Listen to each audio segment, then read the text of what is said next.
He was a father for 7 years, and his wife comes to him and says, "You're not the father of this child."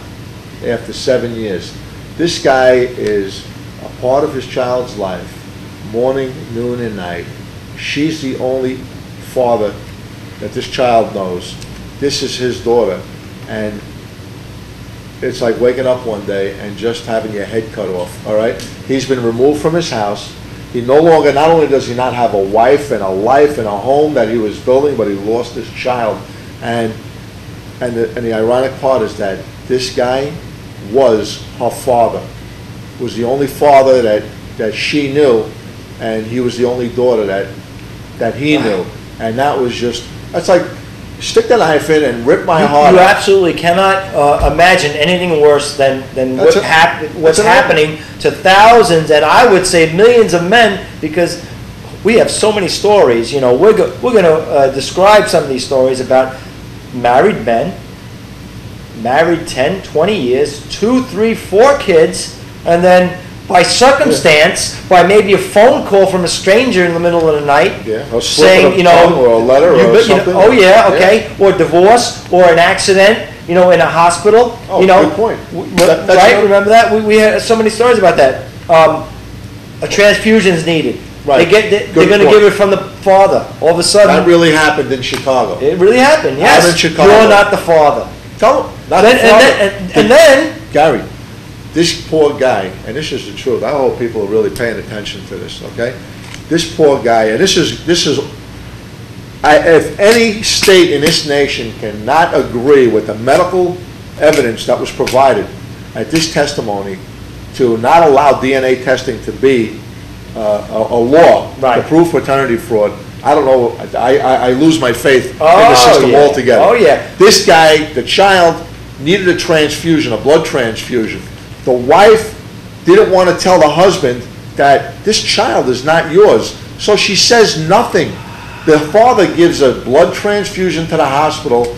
They inject the child, and this child died a horrific death, okay, because the bone marrow did not match, was not the same. They were not a biological match, and that alone, she killed that child.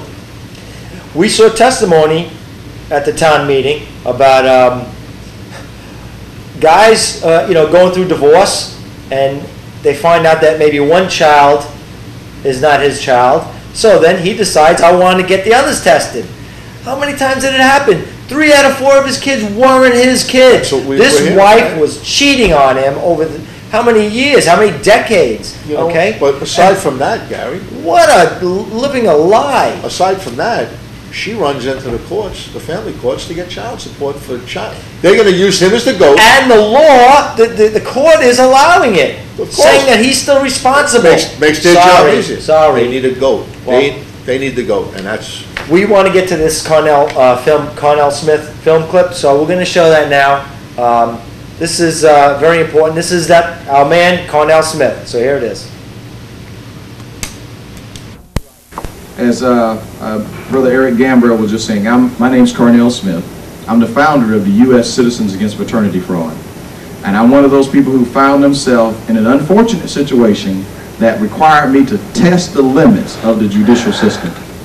And how many of you understand that freedom is not free? Yeah. And what they call justice is not necessarily justice. And much to many of our people who find out when they get into the family court, horrors of horrors is that the family court is not a court of law. It is called a court of equity. But you know, if you think of equity, you start thinking of things should be in balance, right, just, and fair.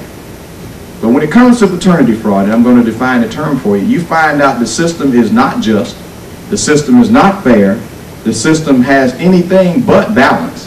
However, when it comes to the cash, they have a very clear perspective on pay or go to jail. Paternity fraud. First of all, paternity in itself is a lawsuit that is primarily brought by a mother against a party who is alleged or presumed to be the natural father, or, as we like to think, the biological father. Now, presumed and alleged alleged is an unproven thing.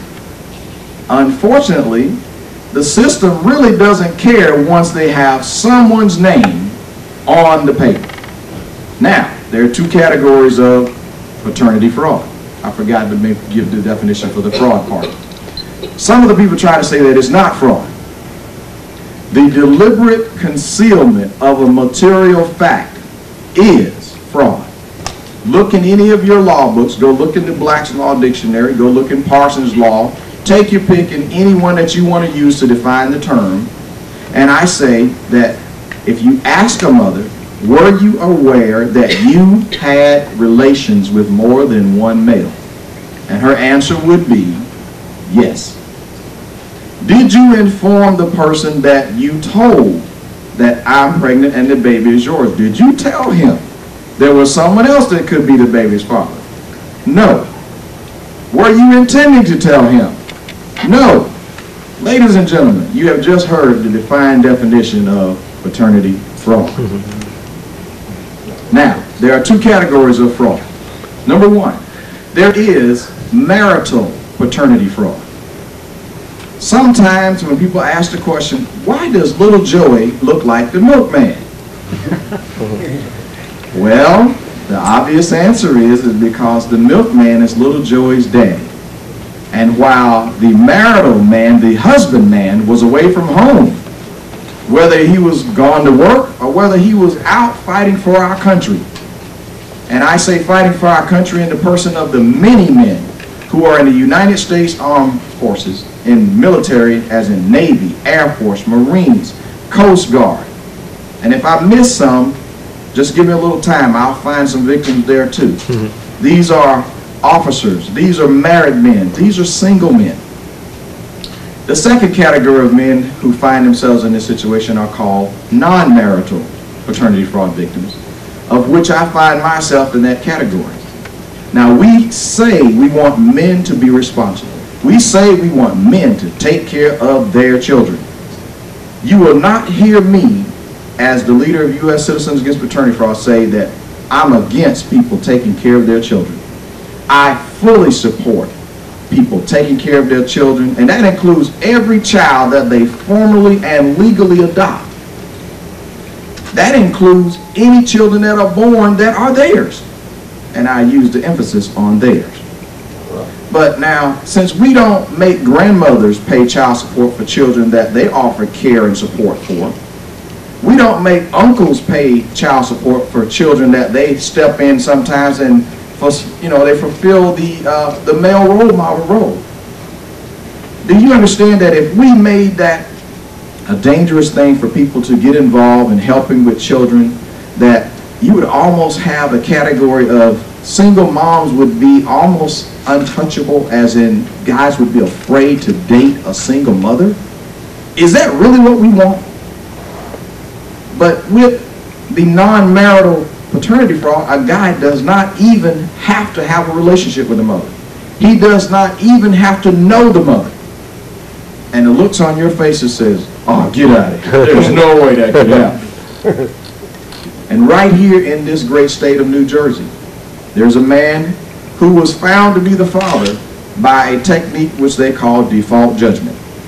Default judgment means that somebody can put your name down that you do not know, that you did not touch, that you did not have a relationship with, and the court says, but you didn't come to the first hearing. Well, we haven't found one person who has contacted us yet that says, I got the notice before they started taking my money. Quite the contrary.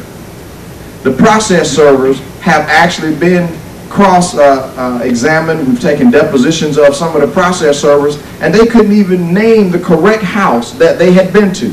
They couldn't even tell the right colors of the house that they'd been to. So quite naturally, these men who are declared legal fathers by the stroke of a pen, how do you defend a lawsuit that you've never gotten the notice on?